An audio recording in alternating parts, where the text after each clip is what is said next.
mural kontekstual. Nanti saya akan membagi konteks ini di dalam dua hal, yaitu konteks kebentukan maupun konteks tema.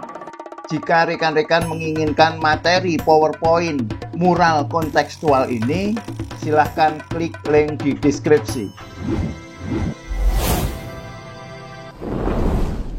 Kepada Bapak Denny, kami persilakan. Terima kasih.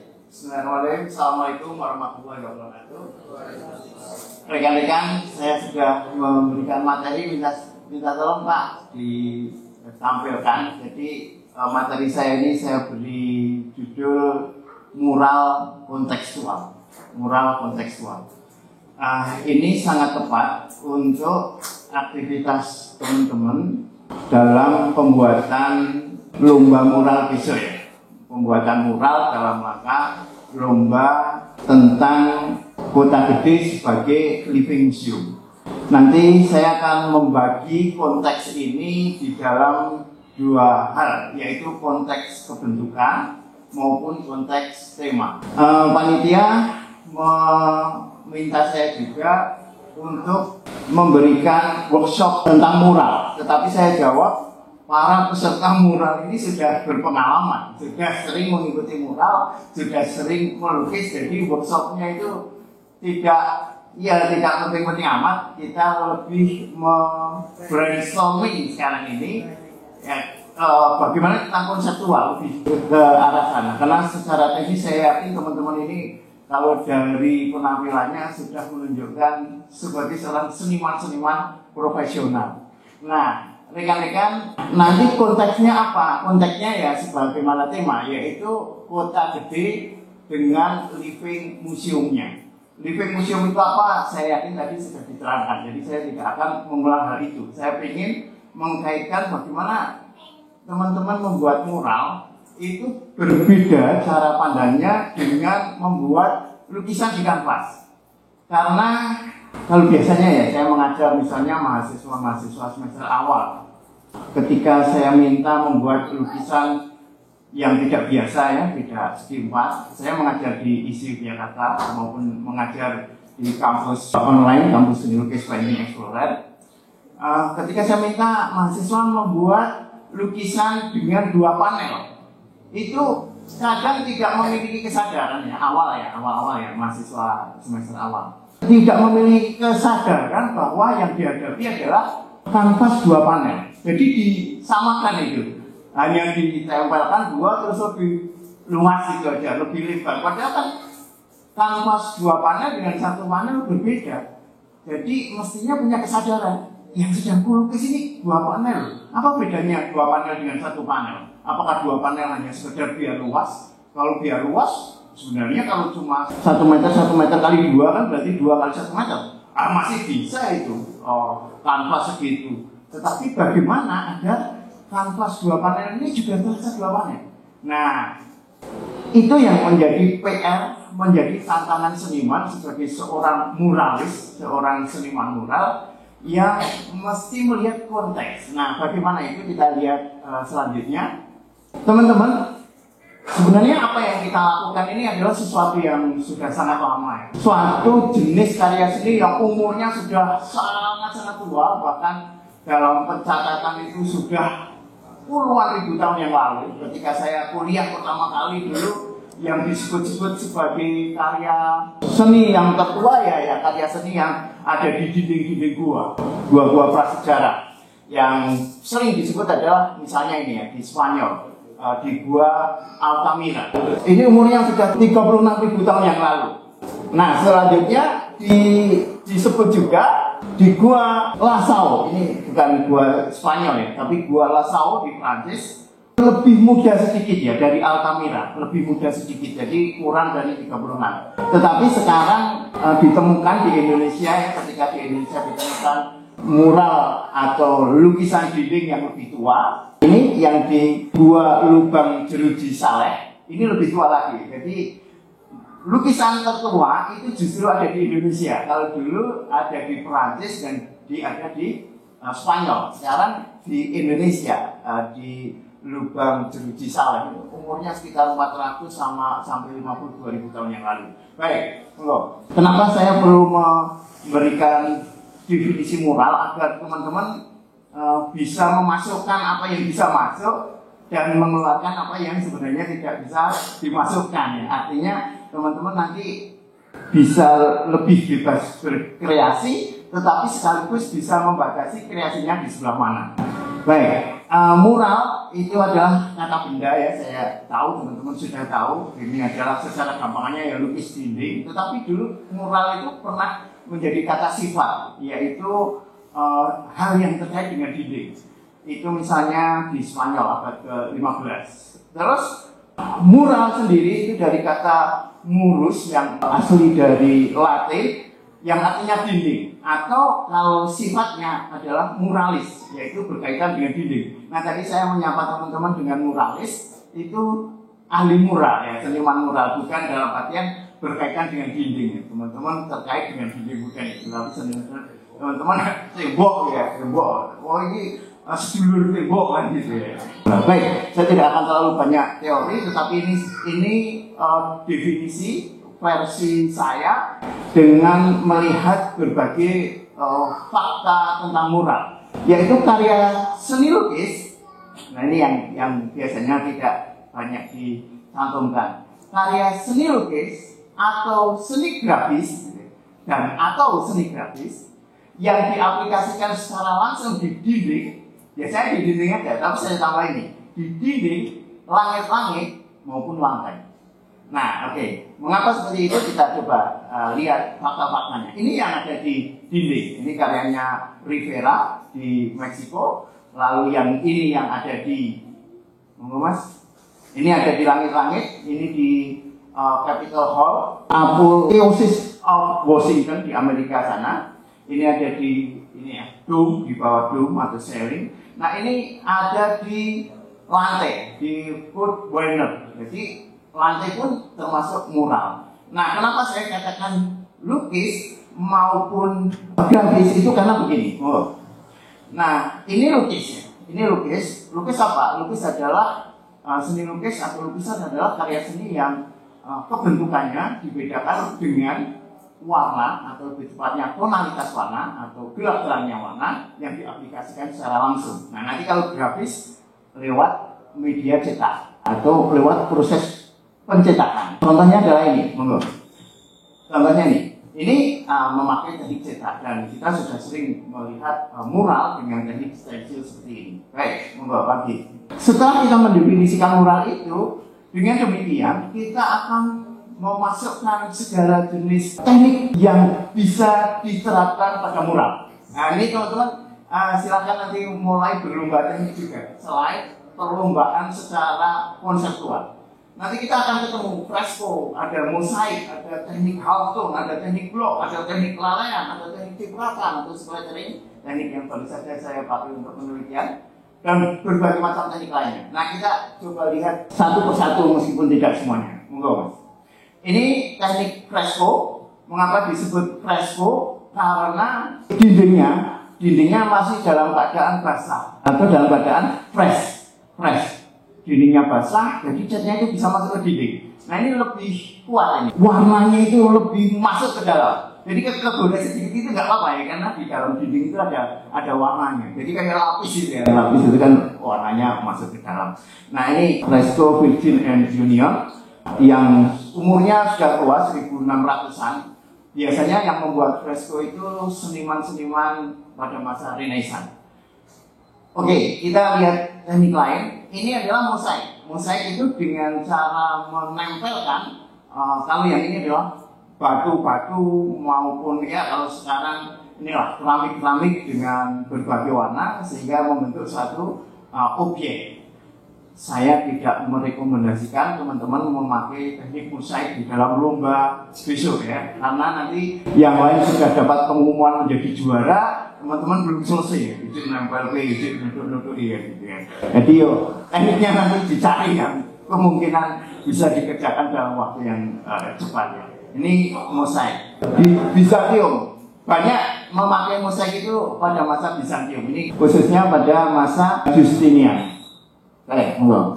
Nah, ini teknik half tone. Half tone itu dari kata half, separuh, tone itu nada tengah, atau lebih banyak diterkenalnya sebagai teknik gradasi, atau juga disebut sebagai teknik realistik, ya, karena bentuknya apa adanya, realistik. Ini kita masih ngomong tentang teknik, belum masalah tema. Terus ini di Palestina ini, gede sekali di Palestina. Terus, nah kalau ini teknik blok. Teknik blok itu sama sekali, terutama yang paling sebelah kiri kita ya, paling sebelah kiri, itu sama sekali tidak ada gradasi ya, warnanya di blok-blok aja. Dan itu boleh ya, diperbolehkan, tidak ada masalah. Nah, teman-teman mau bikin teknik blok, nggak apa-apa. Lu kasih mural kalau bang, bikin teknik blok, lah kok minimalis. Ternyata babur ya, ngecat tembok. Wah ini kok polos, ini namanya teknik blok gaya minimalis. Waduh, itu terserah gitu kan. Nah, nanti monggo kalau mau pakai teknik blok juga bisa. Terus ini teknik lelehan. Jadi beberapa kita lihat ada cat-cat yang meleleh. Ini juga menjadi salah satu alternatif yang bisa dipilih. Jadi nggak harus teknik half tone ya, tidak harus half tone. Terus ini teknik splattering atau cipratan, ya, boleh diciprati. Cipratan ini teknik yang mengasihkan, ya, mengasihkan, seneng ya. Pas nyipratin, ciprati ini. Kadang kita lupa, kadang kita diberi tempat satu gitu, bontong boleh diciprati, ciprati. Kalau ya, kan saking senengnya ya, nah nanti mungkin akan menjadi performa yang baik kalau semua peserta memakai teknik cipratan. Nanti pemenangnya adalah panitia atau jurinya mungkin ya, jurinya bisa memprovokasi agar semuanya ciprat-cipratan. Baik, monggo. Nah ini teknik stensil, maka kalau saya tidak memasukkan tentang seni grafis, maka ini menjadi hilang di dalam mural. Grafiti ya di sini akan kita lihat adalah bagian dari mural. Monggo selanjutnya. Nah sekarang bentuk tadi tekniknya, teknik. Nah ini sekarang bentuk. Teman-teman bisa memilih bentuk secara beragam ya, secara luas. Boleh realistik apa adanya.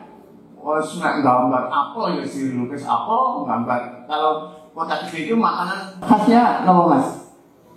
Hah? Kerupuk yang jenis itu, roti yang jenis itu. Kenapa mas? Kotak gede. Singkong kripsi. Oh iya right. Baik, singkong ya. Ya misalnya singkong ya secara realistik. Kalau secara realistik bikin singkong ya orang itu waktu aneh.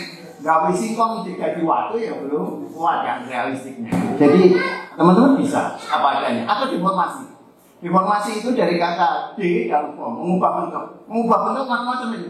Nanti bisa stilisasi, bisa distorsi, bisa destruksi, bisa simplifikasi, bisa transformasi. Nah kalau teman-teman pengen tahu macam-macam deformasi, silahkan kunjungi saja YouTube Python Explorer. Di sana ada diterangkan. Jangan lupa subscribe, like, share, komen, dan memencet bel notifikasi. Malah tahu itu nanti ada berbagai macam ya. Nanti ada satu contoh lah. Terus kaligrafi juga boleh. Kaligrafi, mural kaligrafi, nggak apa. Kaligrafi macam-macam, tidak hanya kaligrafi Arab, kaligrafi Jawa, kaligrafi Latin, kaligrafi Cina, kaligrafi suku Maya, kaligrafi apa nih? Kaligrafi personal. Nah, nanti kalau kaligrafi personal jadinya grafiti ini. Grafiti ini bedanya kalau kaligrafi itu memiliki pakem tertentu. Kalau di dalam kaligrafi Arab namanya khot atau gaya tertentu. Kalau di grafiti lebih cenderung bebas. Dia memakai gaya personalnya. Maka kalau seniman grafiti kok dipakemkan, ono bagel, ono wae, ya itu padha wae iku dadi ini kaligrafi. Ya kalau memang mau grafiti ya teman-teman mencari sendiri.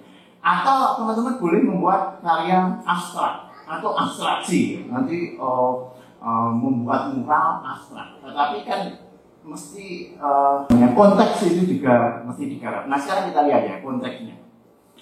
Nah ini contoh dulu, realistik ya. Realistik benar-benar apa adanya. Ini salah satunya adalah mural realistik yang membuat namanya Lona dari Kroasia. Nah teman-teman juga bisa ini. Nanti misalnya membuat secara apa adanya, apa mau telo apa tadi?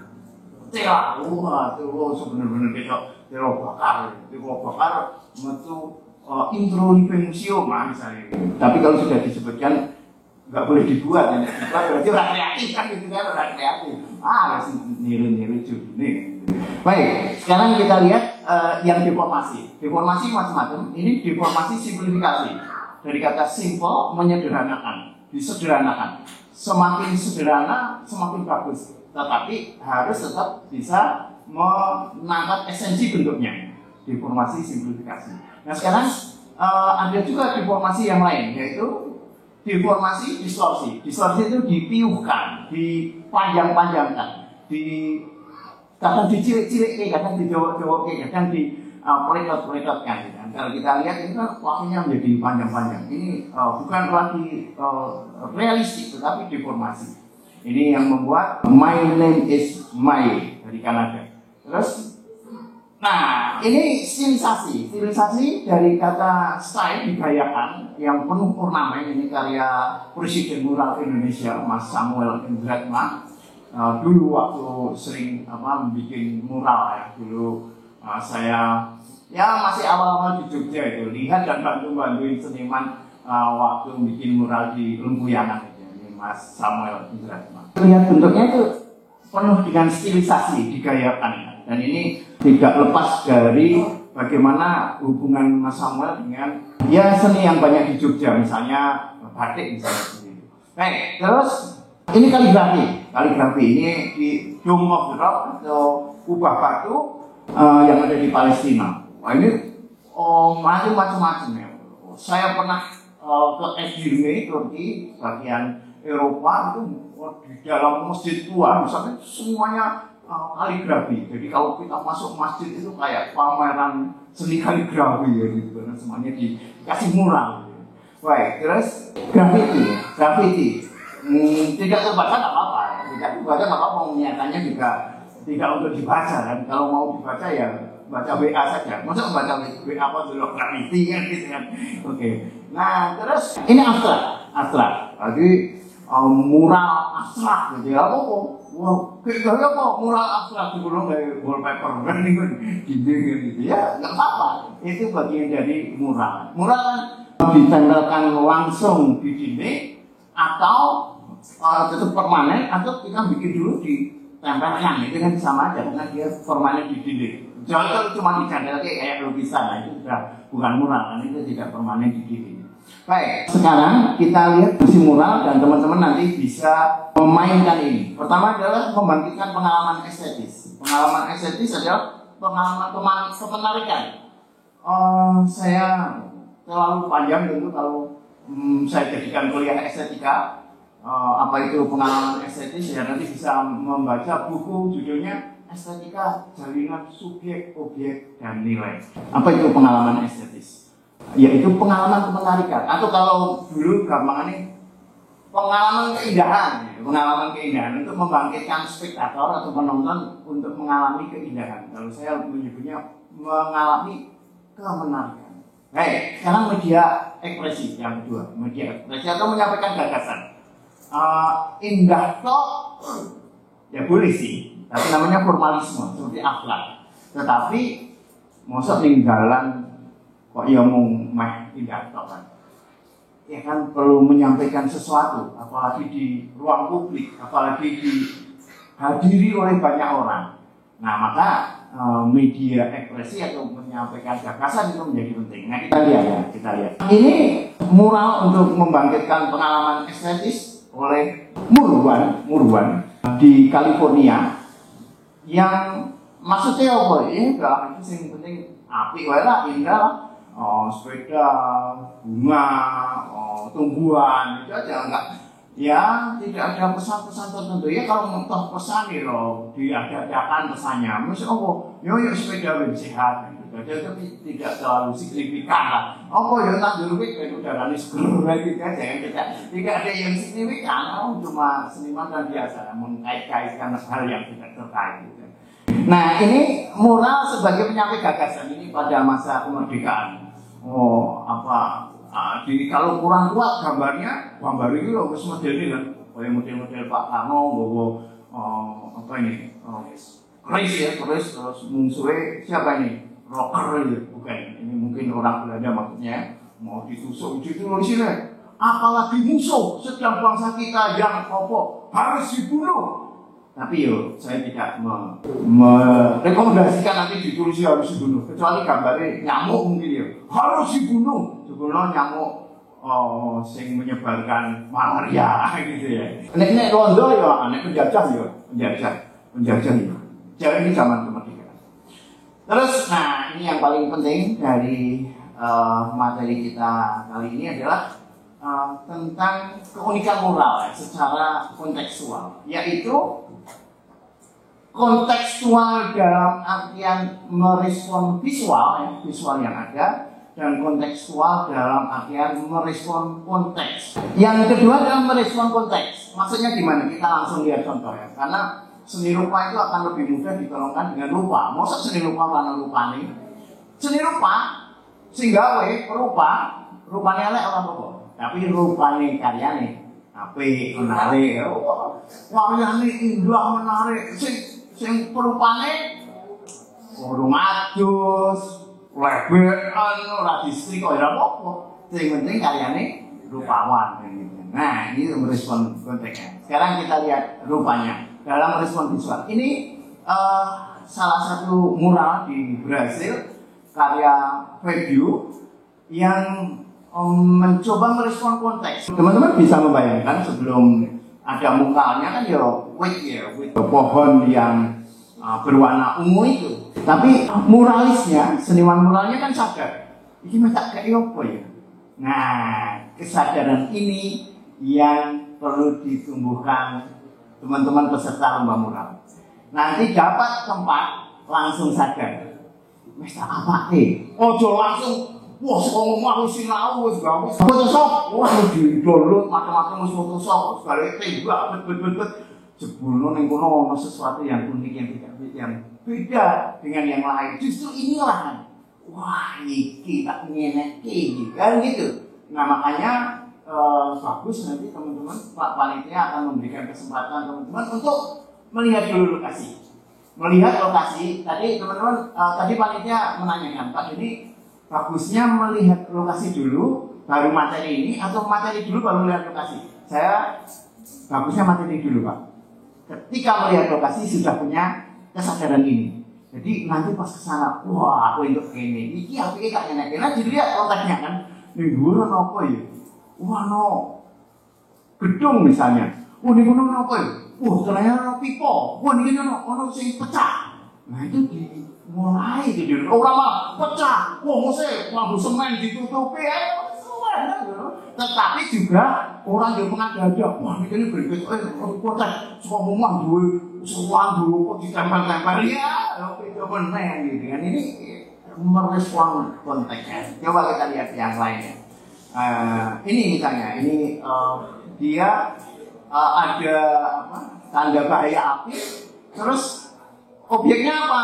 Wong kayak kedinginan. Wong kayak kedinginan, wah aku tak gemen dengan api. Jadi dia punya ini yang bikin api bukan seniman muralnya, yang bikin api ya biasanya pemerintah itu kan yang bikin tanda-tanda seperti ini pemerintahnya, senimannya merespon. Nah yang ini seniman dari Norwegia sekarang kita lihat yang paling banyak merespon seperti ini Banksy. Saya yakin teman-teman sudah tahu karena terkenal ini Banksy. Nah ini misalnya, ini kan ada tembok, terus botolnya ketok, botolnya wis tersingkap. Mas dia kan ada ya musuk tak reposit wae ngundang tukang. Ojo, justru wis apa ki? Wah, ternyata ini kan karakternya jadi berubah kan. Padahal hanya dengan stensil yang tadinya tembok bisa menjadi apa? Kain kan. Disingkap itu menjadi kain. Ini kalau tidak cerdas di dalam merespon konteks, ya nggak kenal. Nah, sekarang kita lihat lagi. Nah, ini, wah, marka jalan itu dibelokkan ya, jadi bunga. Ya. Tapi yo kok delok ke marka kan doang yo niru kan, kita cari yang lain gitu, cari yang aneh lagi. Aneh dulu foto kayak wah sih itu kan. Seniman itu kan kehebatannya adalah bagaimana membangkitkan kreativitas itu. Oke, kita lihat sekarang, kita lihat, monggo. Nah, ini konteks tema. Nah, konteks tema, teman-teman, ini karya Banksy, judulnya Shot Till You Drop, belajar sampai Anda jatuh, yang dibuat di London dengan teknik stencil. Ini kira-kira graffiti atau mural ini ada di mana ini? Gedungnya maksud saya, di gedung apa kira-kira? Kira-kira bingung, saya yakin teman-teman sudah ada yang tahu. Di gedung apa ini? Di mall, betul. Di bawah, tengah, atas atau di mana kira-kira? Di mana ini? Nah, kita lihat ya, kita lihat. Ini kan benar-benar tenanan, serius. Shot Till You Drop. Nek basa Jawane blonjo samudarmu. Nah gitu kan. Mudar kan jatuh kan. Lah nek kok ngene kok gawe ning isor ya percuma. Gawe kenangan dhuwur. Yo getih lah cerita usaha bener-bener kan. Nanti wah ini lah modal ondo gitu. Yaitu bagaimana untuk menangkap tema dia berani bersusah-susah ya, berani total. Ini luar biasa seniman ini. Oke. Nah, ini misalnya, ini Banksy juga ketika dia melukis di Gaza, dia kan ke Palestina. Terus melihat ini di dekat menara pengawas militer, jadi orang-orang menembaki dari menara itu, dan mereka melihat anak-anak kan pada nggak boleh ada tembok besar di jalan, nanti kita lihat temboknya. Wah, anak-anak ini udah kurang dolanan di Palestina, kasihan Banksy. Langsung bikin apa? Itu menaranya itu juga kayak apa? Nah ini di Jogja namanya apa? Yang Drumolem, kayak Drumolem gitu, muter-muter seperti itu. Oke, sekarang kita lihat lagi. Nah, misalnya ini sesuai konteksnya. Banksy memang cerdas ya. Ini keledai yang ditanya identitasnya oleh polisi Israel. Jadi di sana itu kabeh ditakoni, kowe sapa? Endi KTP-mu? Keledai pun ditanya gitu. Tapi ya di sini jangan tiru-tiru, mau gambar pitik ditanya KTP-nya, ya orang kreatif, mencari yang lain. Oke, kita lihat lagi misalnya. Nah ini bagaimana anak Palestina yang ini kan tembok yang memisahkan antara Israel dengan Palestina yang sangat tinggi, kotoran gede. Padahal yang di Israel itu subur, indah, makmur, yang di Palestina itu miskin, kekurangan. Anak-anak pengen melampaui itu ya. Banksy membuat graffiti dengan stencil anak-anak yang pengen melompati itu. Oke, terus. Nah, sekarang ini. Terus untuk sebentar mas. Sekarang gimana untuk kota gede living museum? Konteks bentuknya nanti silahkan disuruh. Konteks temanya apa ya? Wah ini lomba kreatif. Kalau teknik saya yakin teman-teman jago. Ya ini teknik tentu ya. Nanti kita mengenai ide apa teknik kurang ya terbaca-baca. Misalnya gini, saya mau ngomong sesuatu kebenaran, kebaikan, tapi cara ngomongnya kebenaran malu tapi karena mudah. Apa dia tidak ngomong kebenaran apa? Demikian juga mural. Temuan ide apa? Tapi dari jelek ya kurang. Tapi saya yakin lah kalau teman-teman yang sudah berani tampil seperti ini umumnya ya, sebagaimana yang sering saya ikuti, misalnya menilai mural gimana gitu ya, itu pinter-pinter lah, sampai akhir ya, secara skill lah, standar lah, secara skill itu standar ke atas. Jadi Drebret ngono ki wis koyone ora lah, drebret sing latihan gitu. Maka yang perlu ya itu ya bagaimana konteksnya kita. Monggo kalau ada pertanyaan silakan. Baik, itu tadi terkait dengan materi teknik dasar mural oleh Bapak Denny Junaidi yang tadi sudah memaparkan terkait dengan mural itu seperti apa sih sebenarnya. Mungkin ada teman-teman di sini para peserta lomba mural 3D, workshop mural 3D Museum Kota Kediri tahun 2022 ingin menanyakan terkait dengan teknisnya atau menanyakan dengan pengennya besok gimana sih terkait untuk menggambar atau muralnya. Boleh kami buka untuk 3 pertanyaan yang nanti akan dijawab langsung oleh Bapak Denny. Silakan. Yang ingin tanya terkait dengan teknik atau teknisnya nanti gimana? Monggo silakan. Ada yang bertanya? Oke, sebentar. Silakan. Terima kasih Pak Dodi. Saya tidak akan lupa sama Mas ini. Saya juga. Masih ingat di Ancol. Terima kasih. Saya yang mau saya tanyakan mengenai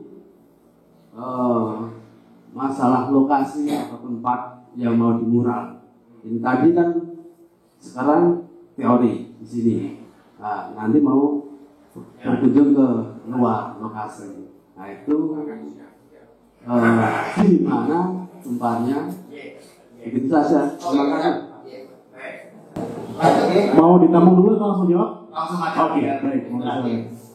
Untuk lokasi nanti panitia akan memfasilitasi untuk lihat ya, Mas ya. Dan saya usulkan peserta benar-benar diperbolehkan melihat sampai kalau sudah dibagi belum?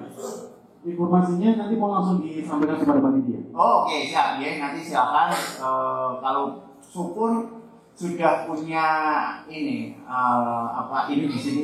Tetapi kalau belum ya nggak apa-apa karena ini pinter-pinteran atau adu kreatif juga. Besok ini langsung kreatifnya muncul daripada nanti sudah dikasih tahu tempatnya semua begini nggak lupa lah daripada di sini ini kalau bisa jadi soal itu juga nggak enak juga mungkin terserah panitia kalau itu yang penting kan sama. Nanti ya masih ini. Baik, mungkin untuk menambahkan untuk lokasinya habis ini selepas acara workshop yang kedua nanti akan langsung diantar sama teman-teman panitia untuk melihat langsung ke lokasinya seperti itu. Ada pertanyaan lagi untuk Bapak Denny? Sebentar. Bapak siapa? Monggo dari mana? Dodi dari Kalasan. Saya mau tanya siapa jurinya. Oke, yang penting itu.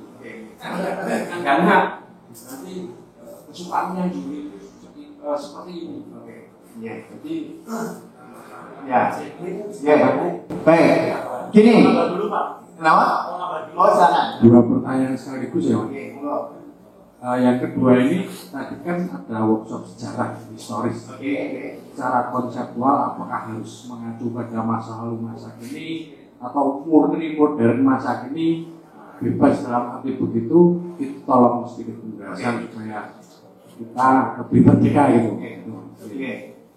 Gini tentang juri, nanti juri yang akan menyampaikan panitia. Ini saya belum tahu nanti siapa jurinya, bagaimana taste-nya, kita rasanya ya yang penting nggak usah api-api gitu aja sih lah kalau saya. Terus yang kedua masalah konsep. Nah itu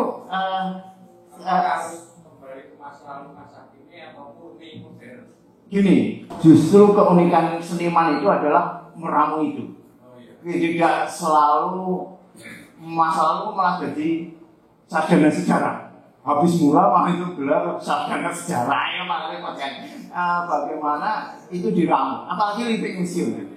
Nanti teman-teman cek lebih kuat lagi tentang living museum. Living museum kan museum yang masih hidup. Nah, itu memang terkait dengan sejarah, tetapi juga terkait dengan masa kini. Nah, kalau itu bisa dikelola di dalam satu bagian mural, itu luar biasa. Ini tentang masa lalu, masa kini atau masa depan, semuanya bisa tercover. Wah, sangat. Tapi gambarnya begitu. Ayo ramekan gitu kan. Enggak. Baik, satu lagi pertanyaan, monggo silakan dari Semarang ini jauh-jauh ke Jogja. Terima kasih. Assalamualaikum warahmatullahi wabarakatuh. Saya mau tanya, Saya mau jawab. Dalam bermural, ketika kita mau menciptakan konsep, Ya. bagaimana mekanisme agar kita menemukan konsep yang bagus? Oke. Saya kesulitan saya di sini. Oke. Baik. Gini, pertama saya sampaikan dulu konsep secara akademis ya. Secara akademis yang biasa saya lakukan ketika membimbing mahasiswa UKS akhir. Itu paling tidak konsep itu ada dua. Pertama adalah konsep penciptaan, kedua adalah konsep perwujudan. Konsep penciptaan adalah konsep terkait dengan apa yang mau diangkat. Temanya apa? Konsep penciptaan. Konsep perwujudan adalah konsep tentang bentuk. Bentuknya apa? Tadi misalnya mau menciptakan tentang apa? Tentang taruhlah lah ya, kota gede sebagai kota Perak misalnya. Itu konsep penciptaannya. Konsep perwujudannya apa? Mau saya wujudkan secara dekoratif atau mau saya wujudkan secara realistik. Nah itu berarti konsep perwujudannya. Nah kalau konsep perwujudannya sebenarnya masih bisa dibagi dua. Tetapi karena karyanya satu, saya tidak akan membaginya sekarang. Kapan-kapan kita bisa bahas lebih lanjut. Nah bagaimana membuat menarik konsepnya? Usahakan mencari yang unik. Contoh misalnya, yang unik ini seperti ini. Kalau saya memberikan teman-teman tugas ini ya, misalnya ini anggap mahasiswa ya, anggap mahasiswa terus untuk tugas. Teman-teman mahasiswa, rekan-rekan mahasiswa, besok teman-teman silakan membuat lukisan temanya tentang korupsi. Langsung apa yang ada di dalam pikiran rekan-rekan? Melukis apa? Tikus. Nah, umum. Piye gawe korupsi sing tikus. Nah, itu yang unik. Tetapi yo ketok nek korupsi, wah ini bukan tikus, Pak. Lah apa gambare? Misalnya gambare burung dara. Apa hubungannya burung dara kalau korupsi? Nah harus nyambung juga. Nah bagaimana nyambung tetapi tidak biasa? Nah itu tugas rekan-rekan sebagai seniman. Gitu, kita. Mudah-mudahan dipahami. Memang karena itu justru yang menjadi kewajiban teman-teman mencari sesuatu yang unik. Bagaimana mengasahnya? Yang sering saya kasihkan suggestion atau saran ya. Perbanyak perbendaharaan visual, melihat mural sebanyak-banyaknya, melihat sejarah mural dan melihat karya-karya mural teman-teman. Itu nanti akan muncul ide ini. Melihat bukan untuk sekedar ditiru, tetapi untuk mencari menyelisih, mencari perbedaan. Tetapi seniman tidak bakalan dia lahir dari ruang kosong. Seniman itu selalu lahir dari sesuatu yang sudah ada. Maka mengacu karya yang sudah ada itu wajar diperbolehkan. Makanya kalau di tugas akhir itu ada namanya referensi visual. Visual mana yang dipakai untuk referensi berkarya? Nah biasanya untuk mencari keunikan itu jangan memakai satu referensi. Misalnya bentuknya kuih kalau bangsi, kamu mesti kena kuahnya bangsi. Caranya bentuknya dari A, tekniknya dari B, temanya dari C, kamu. Nah itu baru muncul kekuatan teman-teman. Pak siapa? Padi, wah itu mantap ngaji. Nah gitu kan dari berbagai amat. Ngerti gitu.